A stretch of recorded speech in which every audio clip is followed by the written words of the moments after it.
Good morning, everybody. My name is Adele. I'm from a company called Express Employment Professionals. We are in the business of recruitment, as our name would suggest. Today I'm going to be talking to you about how to recruit the right personnel for your business. There's a 5-step process to recruiting the right personnel for your business. The first one is sourcing of those people. Where do we find the people that we want to employ in our business? The second part is the shortlisting, drawing up a shortlist of the correct people for the business. Then the interviewing process, appointing the people, and then how to retain those people. There's no point in appointing people and then we can't retain them. Where do we source our staff from? There's various options for sourcing your staff. First of all, we've got recruitment agencies. Now, recruitment agencies are governed by particular bodies such as APSO, and they control the industry. So there's certain things that recruitment agencies may and may not do when helping you with recruiting your staff. The first thing is they cannot ask candidates a placement fee. The placement fee is paid by the person that is employing that candidate. And recruitment is our core business. So that is what we do all day and every day. It's not the core business of a franchise holder. It's not the core business of a business owner. Their business is their business. Our business is recruitment. So we focus on recruiting the right people. Should you choose to do your own recruitment, there are various ways of recruiting. First of all, you can look at social media and word of mouth. Recruitment agencies advertise on numerous platforms. So we use our own websites, we use things such as Careers24 and all the job portals, but we also have various other places that we advertise, so it covers a broad spectrum of the advertising that we can do on behalf of yourselves. They also perform verifications and checks, so the checks and balances are taken care of. If you're employing somebody, you want to know that that person has a clear credit record, that the qualifications that they're telling you they have are actual qualifications, and that these qualifications haven't just been bought around the corner from some scaly person. Also, if you're advertising yourself, the chances are you're going to look at things like Careers24 and PNet to place your advert. A lot of people are also advertising on things like Gumtree and OLX. The downside of that is the type of people that you are getting to apply for your positions may not be the type of people that you want to employ in your business. You can also look at advertising on social media. Social media is a very big thing at the moment, especially with the younger generation. They're very into the social media. So that is a good platform to advertise for the staff that you are looking for. Things like Facebook and Twitter are very popular, and a lot of people have access to them, so you are able to source people very easily. And then there's referrals. When we talk about referrals, we are meaning that people are referring you to somebody else that is looking for a job. So if you have people working in your organization, you can ask them, do you have a friend or a family member that is currently looking for employment? That way, you're getting somebody with a referral, but you still don't have all the checks and balances in place. You don't know this person or where they actually come from. Another form of referrals is that we use in the employment agencies is we ask people that are currently that we've employed in an organization, or people that are applying for positions with us. We ask them, do you know of anybody else in the same line of work that you do that possibly is looking for employment? And then we bring that person in and we do what has to be done to ensure that they're the right person for the job. When it comes to shortlisting, recruitment agencies can take your CVs and shortlist them for you. So what we are able to do as employment agencies, we can take those CVs that you have already recruited people for. So you've advertised and you've got a pile of CVs on your table, and now we can take those CVs and categorize them for you into categories A, B, and C. A obviously being the one that first matches your job spec the best. B being the one that is sort of matching, but there's still a few areas of concern. And C is the pile of CVs that are definitely not going to match any of your requirements. The downside of advertising privately and recruiting people is, depending on the position you're recruiting for, you could have 600-700 CVs coming into your inbox. First of all, it blocks up your inbox, and secondly, it's going to take an awful lot of time for you to work through those CVs to then get to the point where you've got the shortlist that you need to be able to do some interviews. Creating a shortlist really means that you've got to decide how many people you would like to interview. Your shortlist is the number of people that you're going to be interviewing. So your shortlist could be 10 people, could be 5 people. Just depends on how much time you want to put into the interviewing process, how many people you have on your shortlist. If you advertise on your own and you recruit privately, then you have to work through all those CVs. And the downside of that is not everybody has the time, and it's also very, very costly to take somebody that's earning a salary and put them into a position to have to just work through a number of CVs to find the correct people that match your job spec. Once you've shortlisted, you then need to contact those candidates. And the problem with contacting candidates is often people have given you an email address for a contact, or they've given you a cell phone number, but it doesn't even belong to them. It belongs to a friend or a family member. Now you have to leave a message, please phone me back. To set up an appointment, you have to speak with that person so that you can ensure that the time you have available for appointments is the time that that person is available to come in to meet with you. So there's a number of issues that you need to be aware of when setting up your shortlist, and the issues that are going to be relating to setting up that shortlist. Once your shortlist has been set up and you've now set up the appointments with the necessary people to do the interviews, you now need to go into the interviewing process. Before you start any of this, the things that you need to have in place is a job spec. You need to know what that person is going to be doing and how they're going to be measured. There's very little point in employing somebody to do a job and you haven't put any measurements in place to ensure that they are meeting your requirements. You also need to tell the person that there are certain challenges within your organization. If there's any challenges, they need to be made aware of these so that they can deal with them and decide, is this the position I really want to be employed in or not? Once the formal interviewing process begins, it is a formal process. To do an interview while walking down the street next to somebody or walking from one office to the other is inappropriate. You're not going to be able to spend enough time with that person to ensure that they are the right person and the right fit for your organization. You must remember that there's a culture in every business. Some cultures are casual, some cultures are more formal. Depending on the culture of your business, that person needs to fit into the culture. You can have somebody that is exceptional at their job, but if they don't fit into the culture of your organization, they definitely are not going to last. The formal process takes place. We now have to set up the room where we're going to be doing the interviews, and we have to prepare certain interview questions. Let's look at how we do that. First of all, when you're setting up your room, you need to decide what type of interview you're going to be doing. Are you going to be doing an interview as a panel? So are you going to have a number of people asking questions of the person, or are you going to be doing a one-on-one? That would depend on how you set up your room. If you're going to have a panel interview, then it is advisable to have a table. The candidate will sit on one side of the table and the interviewers on the other. Each person must then be assured that they have been briefed on the candidate that is coming in for the interview. They also need to know more or less what the job spec is. Because if I'm going to be asking questions of a potential employee, I need to know that I'm asking the right questions to ensure that they are the right person for the job.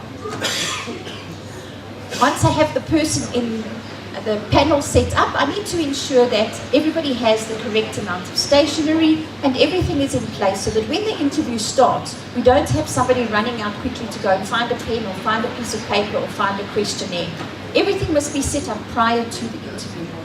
The one thing you must also remember that the person that's coming for an interview is going to be very nervous, but so are you, the person that's doing the interview. Because it puts you on the spot as much. You don't know this person. You don't know what kind of questions they're going to ask you. And that is why preparation is key prior to starting with the interviewing process. First of all, with the interviewing process, we meet and greet the candidate, put them at ease, because as I said, everybody's slightly nervous. We introduce the panel members where applicable, and then explain the interview process. What is actually going to take place during this process? If there's going to be any form of assessment, we need to tell this person up front so that they can mentally prepare themselves for any assessments that might be taking place during the interviewing process. And now the big thing, the actual interview. This is where it all happens. This is where you decide, yes, this person is the right person for me, or no, this person is not going to work out in my business. You have the CV in front of you. You have preferably been through the person's CV prior to the interviewing process to ensure that you are briefly aware of what this person has done in the past and what this person has achieved as far as academic achievements as well as business achievements. A lot of things are said on paper that sound very impressive, but when the person sits in front of you, it's completely a different story. People can have very, very good qualifications on paper, but the practical experience that they've had doesn't match up to your requirements. You may prefer to take people into service that have got practical experience as opposed to just a qualification. While you're doing the interview, we go through personal information. By personal information, you ask the person, tell me a little bit about yourself. A lot of people are very comfortable talking about themselves. It's their favorite topic. Other people are not so comfortable. Other people prefer to have you ask the questions and they answer. What we like is the person to actually give you that information themselves. If you ask for personal information, tell them, tell me a little bit about yourself. Let's add some business and personal information. This is an opportunity for people to tell you things about themselves that they may not have told you ordinarily. Things like, I'm a very nervous person, I'm a very emotional person. Just remember, there's certain things that they're not going to tell you because they desperately want the job that you're offering them. So you have to eventually start probing. When it comes to personal questions, they're going to tell you things like, I'm married, I've got children, I live in Johannesburg, and then they will start to talk to you about some of the achievements that they've had during their working environment. Then you have a look at their work history. Start with their first job and work back to their current position or the last position that they have held. Just remember, they're not going to remember everything from their very first job. And also, if they've been working for a very long time, they may have a lot of jobs that you would have to go through. But select the ones that you would like to discuss with them based on your specific requirements. The work history is very important because this is going to give you an indication of the type of person they are and the types of jobs that they have done in the past, functions that they have fulfilled that may or may not match up with your specific requirements. The work history is your opportunity to start asking them questions that will bring out the information that they may not necessarily give you on their own. Please just remember, it's very, very important how you ask a question. If I say to you, do you deal well under pressure? Obviously you're going to say yes because you want the job.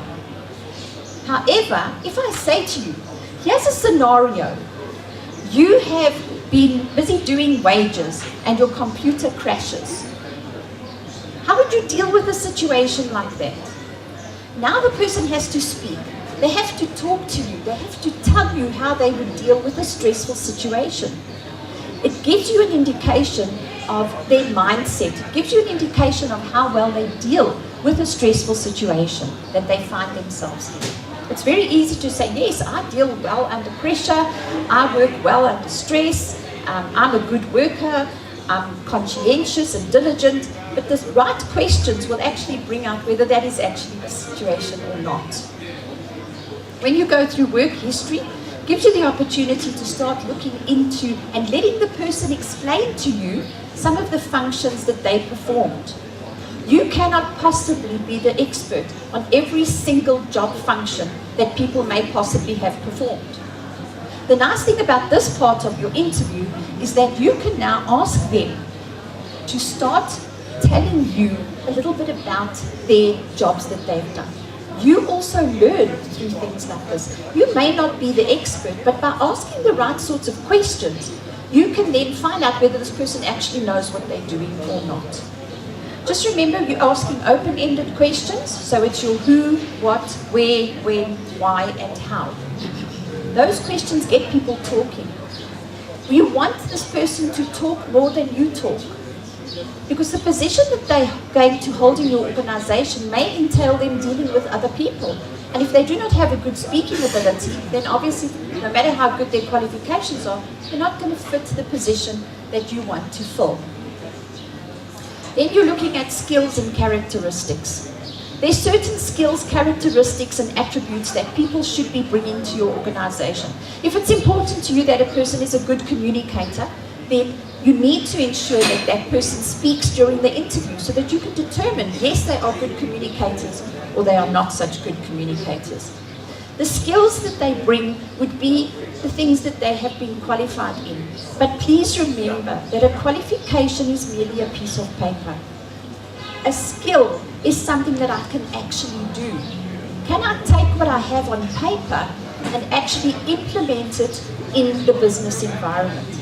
A lot of people come highly recommended with very good degrees, but to take what they have here and actually put it into practice becomes somewhat of an issue for a lot of people. The characteristics that you're looking for. Generally, we're looking for honesty, integrity. Those are the things that we want in the staff that work for us. It's very difficult to judge that just by talking to somebody. However, again, by asking certain questions, you may be able to bring out whether that person has those characteristics and attributes that you are looking for. We then go through the job description. You need to ensure that before you start with the interview process, you have a job description in place. A job description is not something that says, I'm employing you as a salesperson, this is how much money you're earning, and this is briefly what you're going to be doing. A job description clearly details what that person will be performing on a day-to-day basis. If you do not have a detailed job description, you're going to get things like, but that's not my job. I didn't know I was supposed to be doing that. Why wasn't I told that I would be performing XYZ function? It becomes a problem for you. You are actually creating your own headaches. So with a clear job description, you are giving that person a clear indication of what is expected of them the day that they walk through the door and start working for you. The job description is also advisable to put on a job description and any other tasks that management see fit. In that you're covering yourself for, can you please just assist with this, that, and that?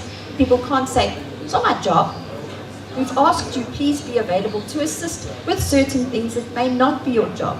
But you cannot be unreasonable when it comes to things like that. If I'm the head of finance, you can't suddenly say, listen, the toilets need cleaning and please can you assist with something along those lines. That is not allowed. We obviously have to keep it within reason. And then, when you are discussing the job description, please also discuss the salary.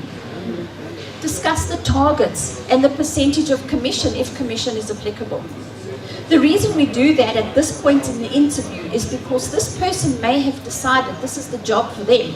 But then you tell them they're going to be earning very much less than what they expected, and then they decide this is really not what they are looking for. Do not wait until you've made an offer to that person to then discuss the salary, because then it becomes a long drawn-out process and everybody's expectations have been raised, and suddenly we're very disappointed because we're not getting what we expected to get. Discuss the challenges that you may have in your organization. Discuss the challenges that the person may experience.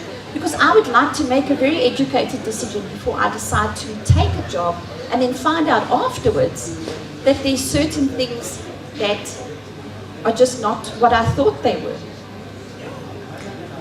And then you would go on to asking questions.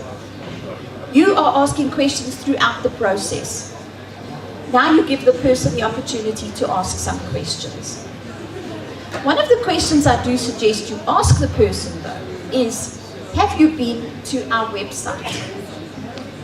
I had a very scary experience once. I was speaking to a group of people and I said to them, so what does your company website say? And they looked at me and said, we've got a website? That is very scary. People should go to your website prior to coming to the interview. It also gives them an indication of the type of company that they want to come for an interview at. Please just remember, there are certain questions that you may not ask under any circumstances. First of all, the age of the person. Should you have received a copy of their ID, or if their ID number is on their CV, then you will be able to judge how old they are. You will know. You may not, however, ask that person, how old are you? First of all, if you ask a lady, you're probably going to get a very unwarranted response, but you may not ask the age of the person. You may not ask marital status. You may not ask sexual orientation, HIV status. And HIV status is a big thing. Remember, HIV status is confidential. Nobody may discuss HIV status, only the person that is HIV positive and whom they choose to discuss it with. So you may not ask that question. You may not ask the country of origin.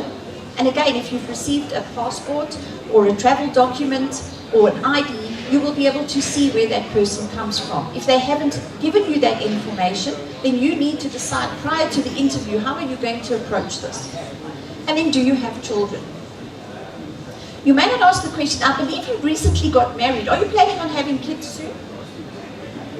Why do you think you may not ask these questions? What do you think the reason is that you may not ask these questions? First of all, it's against the law. Secondly, does it matter? Does it matter how old I am? Does it matter whether I am gay or bisexual or any of those? Does it matter that I have and that I am HIV positive? If I can do the job, none of this should matter to you. You're looking for the right person with the right skills and the right attitude. This should not make a difference.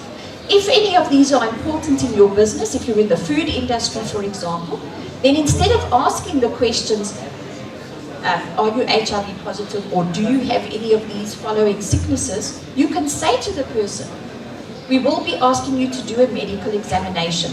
Will that be a problem? If it is a problem, then you need to advise the person, we may not be able to appoint you because our industry dictates we need to have a clear bill of health. You may ask these questions of health. Should the person be working in a high-risk environment? If I'm going to be working in an environment where there is a lot of dust, then you may ask me, relating to your health, do you have any problems with chest or breathing issues? Because you cannot place that person in that environment. It's going to be detrimental to their health. Country of origin.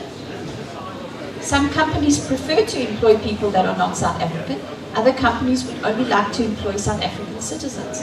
Again, you've got to be very careful how you approach this. If they're the right person for the job, why should they not be given that opportunity?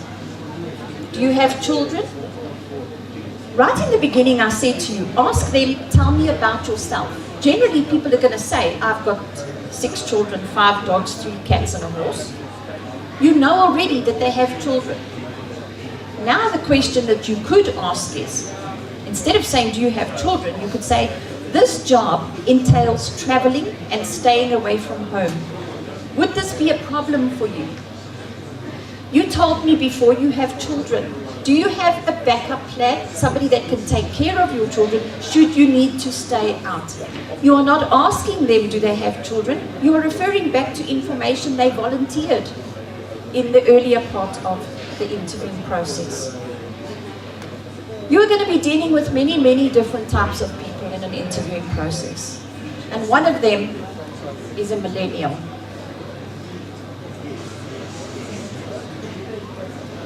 Oh yeah, no, it's not good. Oh, yeah. Millennials are a completely different breed of person. Millennials will have very high social media skills, but maybe not such good interpersonal skills. Millennials come with a completely different idea of what a working environment is like. They don't get up until 10 o'clock in the morning. They don't start working at 9 o'clock like the rest of us do. They start working when it suits them.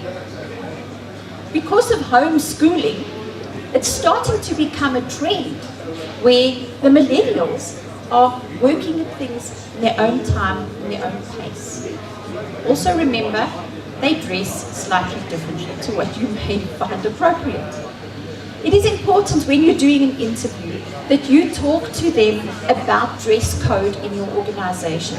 Make it clear that there's certain things that are acceptable and not acceptable. Now we've gotten to the point where we are appointing staff. We've done our interviewing process. We've gone through all the questions. We know that this is the person we want to employ in our organization. We give them a letter of appointment, an offer of a job. They decide they're accepting, they sign the letter of appointment, and it's A for away, we are ready to go. There are certain things, however, that need to take place prior to the person walking through the door on their first day. I don't know if any of you have ever had a bad experience in arriving at a company. There's nobody to greet you. You don't know where you're going to sit. Nothing's been set up for you. And then you start thinking, these people knew I was coming. What is the problem? Why did they not have anything in place for me? Now you don't feel welcome. And that's your first bad experience, and it just seems to get worse from there. So prior to the date of the person starting, there's certain things to do. On the day that they start, and then we're going to look at a probation. Prior to the person starting with your organization, you know they're coming, you know who they are, you know all their names and surnames and telephone numbers. Set up a workstation. Please ensure this person has got a chair, a table, and a computer, and a telephone.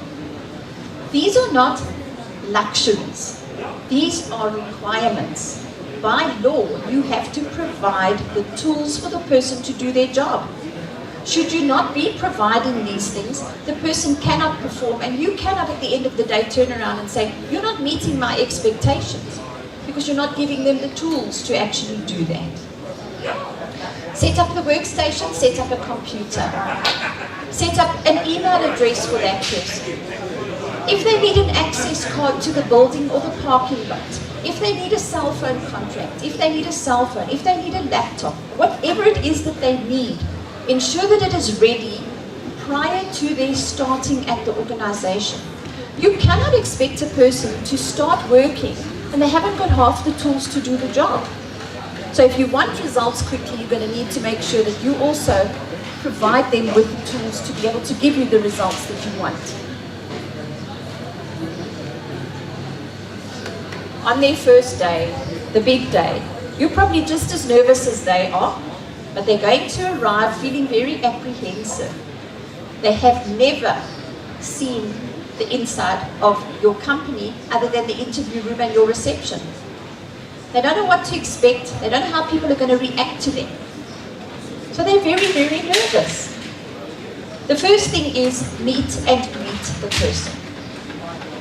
We suggest that you send the manager to greet that person, because then they already start to have some sort of interaction. Or an alternative would be the person that has interviewed them, because then at least it's a familiar face. Smile when you meet that person. Break the ice. Have a little bit of small talk. Gee, it's cold today. Did you see the soccer yesterday? Ooh, Portugal's out, etc., etc. Make a little bit of small talk just to put everybody at ease. Then you take them to their workstation. This is your workstation. This is your computer, these are your passwords, here's your cell phone, this is its access code, etc., etc. So that the person really thinks, gee, I'm feeling very welcome now. They were expecting me, and I'm feeling much better. Introduce them to their new colleagues and management. Don't leave them to do it for themselves, because depending on the type of person you're dealing with, they may or may not be outspoken and quite happy to go around and introduce themselves. They may need a little bit of help. It's important that they get introduced to management as well, because if somebody comes past them the next day and says, I don't think you're wearing the appropriate clothes, you don't want them to turn around and say, and who exactly are you? I'm your manager, this is not including today, how was your working with us in the past? So that isn't what you want to happen. You want them to know who is who and to be able to interact appropriately. Then give them a tour of the building. Obviously not the whole building if it's a very big organization, but what you may want to do is take them to the kitchen and show them where they can make tea and coffee. If there's a specific coffee time, then tell them this is the coffee time and introduce them to the person that's making the coffee. How do you like your tea or coffee? So that there's breaking the ice, getting everybody comfortable. Also, if there's a canteen facility, show them where the canteen facilities and the bathrooms. Nobody wants to go to a stranger and say, excuse me, I work here, but where do I go to the bathroom? So introduce them to the company in such a way that they feel comfortable. And then if there's going to be a coach or a mentor or somebody that they can go to for assistance, should they have a problem, introduce them to that person. And don't say, everybody here will help you if you have a problem. Choose one person to kind of be that person's support structure in the beginning. Because then at least if they're uncomfortable, they're going to go and they're going to ask that person for assistance. Remember, you've been employed in an organization at a specific salary with an expectation of specific skills. Now you don't want to go and ask just anybody, excuse me, how do I do this or how do I access that? Because they're going to think, well, you know, look at this. They're paying a lot of money for this person, but they don't even know how to access certain information. So make them feel comfortable by giving them a particular person that they can go to, should they have any questions. Now you've employed this person, and you want to make sure they're the right person for the job. Because remember, you've gone through all the checks and balances. You've done everything that you possibly could to ensure that this person is the right person for your business. However, you still want to make 100% sure that the fit is right. So we put somebody onto probation. Probation could be for 3 months. It could be for a month. It just depends on your particular organization, how you feel, how long you feel you're going to need to assess that person. Please remember, probation is a two-way street. It's the company and the employee. It's not only for the employee to prove that they can do everything they've said they can. It's also the onus on the company to show that they are going to provide everything that they have promised. So it's definitely a two-way street. It's a partnership. The probationary period is there for you to train people. Please remember, people come in with certain skills, certain attributes, certain characteristics, certain knowledge. However, they do not know your particular product. They do not know your particular way of doing things. So you need to introduce them to that during the probation period. Please remember as well, in the probation period, it is your responsibility as an organization to train people up to do the job that you expect them to do. You're setting certain expectations for these people. Please ensure that you give them the tools to do that and to meet your expectations. Once your probation period is up, you may realize that you haven't had enough time with this person to ensure that they can be successful. You may not want to get rid of this person after their probation period is up. You may decide that you want to invest a little bit more time and money into them. So you can extend the probation period. Please just know you cannot extend it and extend it and extend it infinitely. You have to at some point make a decision. Yes, this person is going to work out, or no, this person is not going to work out. If the person is not going to work out, please ensure that you go through all the processes that need to be gone through to terminate the agreement. You cannot just say to this person, it's not working out, your probation is up, we're not employing you permanently. It doesn't work like that. There's certain laws that have to be followed. And you can refer to the Basic Conditions of Employment Act should you require additional information in this regard. Please also ensure that you have a paper trail. Starting at the beginning of the process, keep record of absolutely everything that is done with that person. Every time they do training, make them sign to say they have received this training. Because at the end of the day, when your probation is up and you decide as an organization you no longer want to keep this person in your service, you have to have proved that you have done everything in your power to provide them with the tools and the knowledge to be able to do the job. If you cannot prove that, then it can be problematic for you. People are going to say, but you brought him into the organization, you gave him nothing, and now you're expecting results. So you have to be careful of that. And there's 3 questions that you ask. Was there a rule? Was he informed of the rule? And did he understand the rule? So when it comes to probation, set certain conditions. Make sure the person understands what those conditions are and that you've clearly explained those conditions to them. Because then that's what the CCMA is going to ask. If he runs off to the CCMA, the commissioner is going to ask, did he know what he was supposed to do? Did he understand what he was supposed to do? And was he given all the tools to be able to do what you expected of him?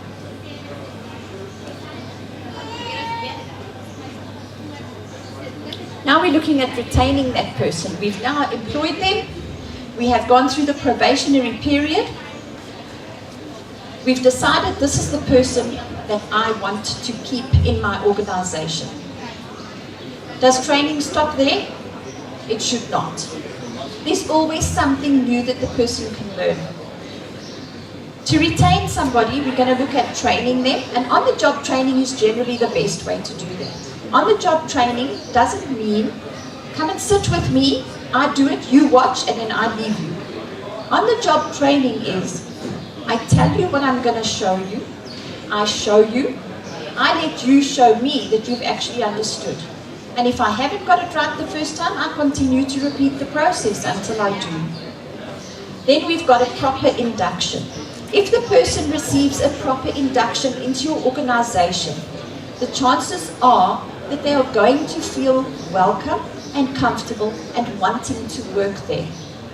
Your induction is not just a quick process of, hello, this is the kitchen, this is the bathroom, this is the canteen, this is the manager, okay, now let's just get on with the job. You need to have an induction program where they are given the policies and procedures of the organization. They're introduced to the culture, they're introduced to any other information that is going to make their stay in that company beneficial, not only to them, but to you. Please remember, it's always a two-way street. Then there's coaching. Coaching is a process where somebody is struggling with something.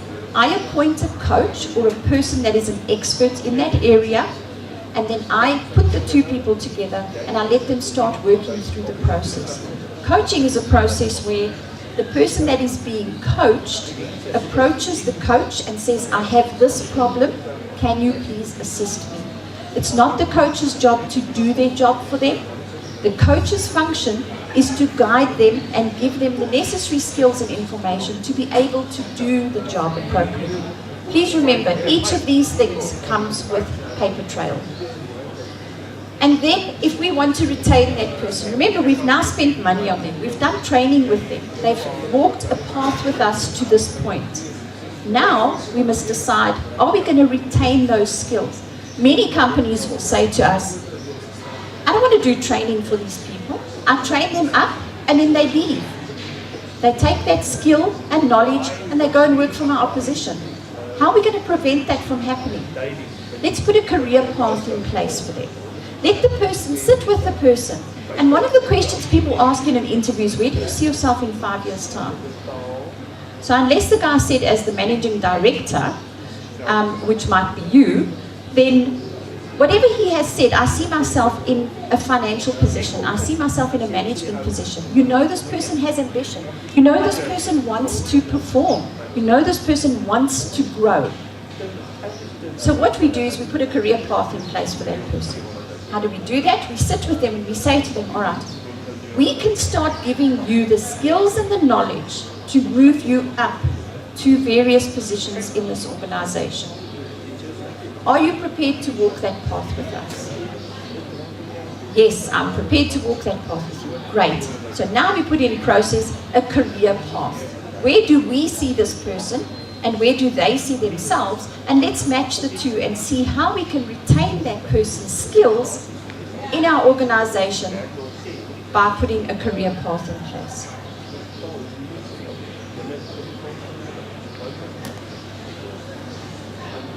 And that is how we recruit the right people for our business. It seems a very long, involved process. However, if we put the steps in place and we go through the processes according to the law, we cannot go wrong.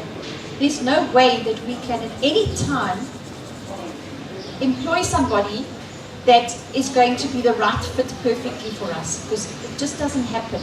But we can get as close as we possibly can. Has anybody got any questions? The question was, are you allowed to specifically advertise that you're looking for just South Africans for the position? Not really. Why would you want to advertise like that? What is a way of getting around this?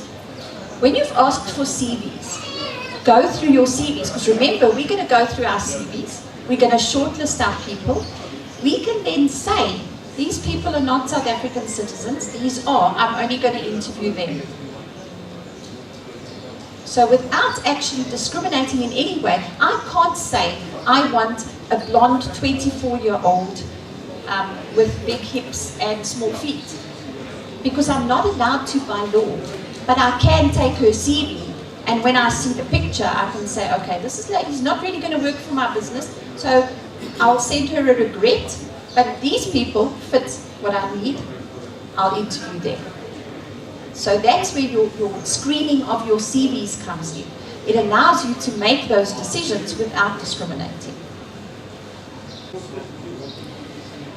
Again, it depends on the environment that you're working in. If it's crucial that you do not have smokers, if you're working in a dynamite factory, then please, you may advertise to say no smokers. There are certain things, times when you are allowed to ask for a specific type of person, but then it is based on your company and the environment they're going to be working in. So you have to be very careful of how that is, but that will come out also in your interview, in your questions. About the clients that you're dealing with. Also, the clients they're going to be dealing with. If you're working with for example, we've had people that have worked very much with the farming community, then Afrikaans is very, very important, because that is the predominant language that they speak. I cannot say to you, you can't have the job because you can't speak Afrikaans. I can just say in my interviewing process, once I've shortlisted and I've screened you in my interviewing process, I can then say, unfortunately, this person isn't going to meet my specific requirements. But I'm not allowed to in any way discriminate against anybody based on the things that we discussed earlier. You can say preferred language, you know. You can say, I need the person to be able to speak this, this, and this. But let me tell you something, depending on the position that you advertise for, you could get hundreds of CVs. And people are very desperate for work. So any ad that is placed, people send their CV, irrespective of whether they have the qualifications or they meet the requirements. They're just hoping that if you don't have something in this particular job, you might have another job somewhere. So you're going to get a lot of CVs where people are going to send their CVs even though they don't qualify. So you're going to have to go through the screening process, and that's going to be the best way to source the people that you actually want as opposed to the people that you don't. Yes.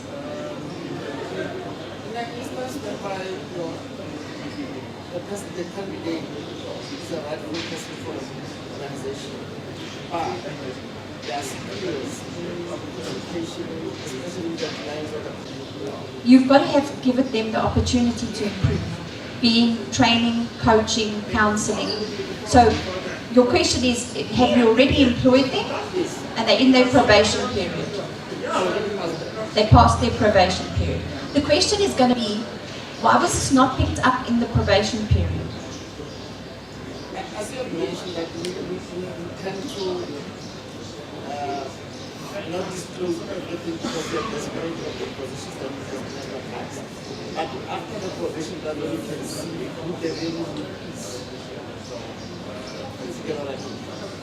Then you have to go through the processes, unfortunately. We have to do the coaching, we have to do the counseling, we have to do the training, and then we have to start the dismissal process. Just remember, you can't just dismiss somebody because they don't speak properly.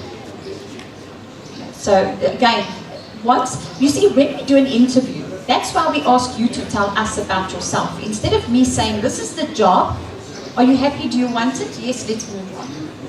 You asking them to talk to you. Tell me about yourself. Tell me what you've done in the past.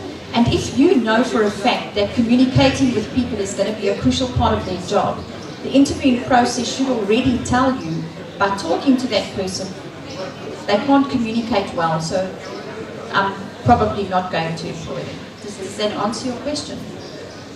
But be very careful. Once you decide the person isn't the right person for your job, you have to start going through the processes to terminate that employment, but you have to do it according to the law, because otherwise you're just opening yourself up to huge problems.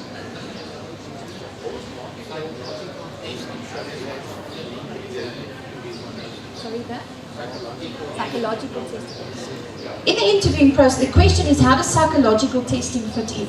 You say to the person in the interviewing process, we are going to be doing certain assessments. One of them is a psychological test. Are you opposed to that? If they say yes, then they might not be the right type of person for your position. You can't at that point say, okay, well, if you're not going to go through my testing, then I'm not going to employ you. We go through the processes, we say, sorry, you were not the right person for the job, and we move on to somebody that's quite happy to have the testing done.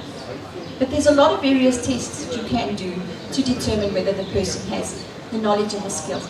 Also, if you are nervous about the person that you're employing and you're not sure whether they're going to fit in, contact their references.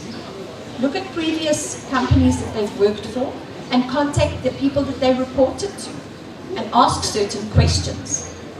Just remember that I cannot give you a bad reference. I can say I prefer not to give a reference, but I cannot say this person's useless and stupid and never ever employ them. I'm not allowed to do that.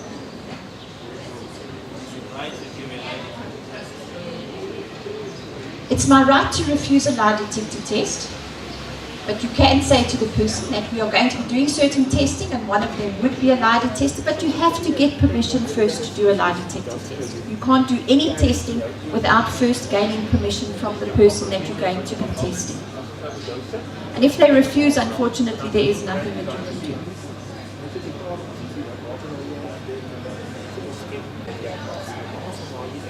All right, are there no other questions? I'd just like to tell you a little story. This guy the manager of this company places an advert, and he gets a pile of CVs, like hundreds of CVs on his desk.